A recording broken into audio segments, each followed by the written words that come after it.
Psicología revolucionaria. Samael Aun-Weor. Capítulo 21. Observación de sí mismo. La autoobservación íntima de sí mismo es un medio práctico para lograr una transformación radical. Conocer y observar son diferentes. Muchos confunden la observación de sí con el conocer. Se conoce que estamos sentados en una silla en una sala, mas esto no significa que estemos observando la silla.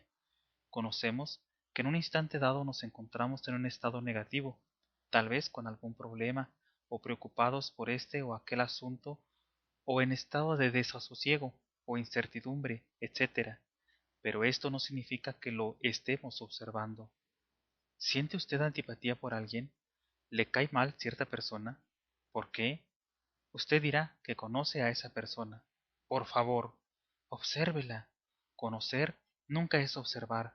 No confunda el conocer con el observar. La observación de sí, que es un 100% activa, es un medio de cambio de sí, mientras el conocer, que es pasivo, no lo es.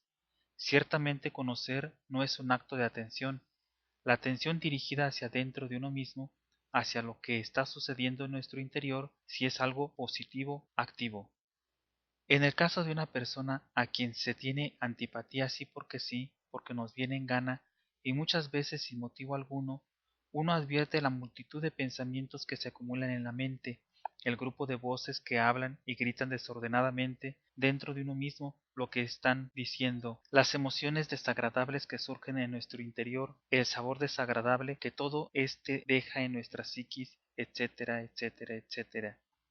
Obviamente en tal estado nos damos cuenta también de que interiormente estamos tratando muy mal a la persona a quien tenemos antipatía.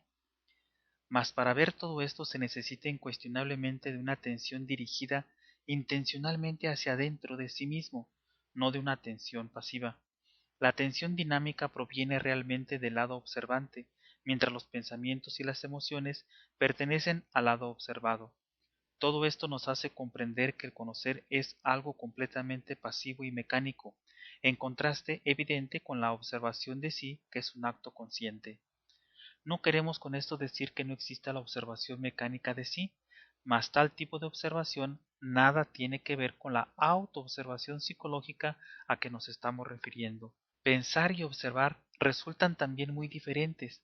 Cualquier sujeto puede darse el lujo de pensar sobre sí mismo todo lo que quiera, pero eso no quiere decir que se esté observando realmente. Necesitamos ver los distintos yoes en acción, descubrirlos en nuestra psiquis, comprender que dentro de cada uno de ellos existe un porcentaje de nuestra propia conciencia, arrepentirnos de haberlos creado, etc. Entonces exclamaremos, ¿pero qué está haciendo este yo? ¿Qué está diciendo? ¿Qué es lo que quiere? ¿Por qué me atormenta con su lujuria, con su ira, etcétera, etcétera, etcétera? Entonces veremos dentro de sí mismos todo ese tren de pensamientos, emociones, deseos, pasiones, comedias privadas, dramas personales, elaboradas mentiras, discursos, excusas, morbosidades, lechos de placer, cuadros de lascivia, etcétera, etcétera, etcétera. Muchas veces, antes de dormirnos, en el preciso instante de transición entre vigilia y sueño, sentimos dentro de nuestra propia mente distintas voces que hablan entre sí. Son los distintos yoes que deben romper en tales momentos toda conexión con los distintos centros de nuestra máquina orgánica a fin de sumergirse luego en el mundo molecular, en la quinta dimensión.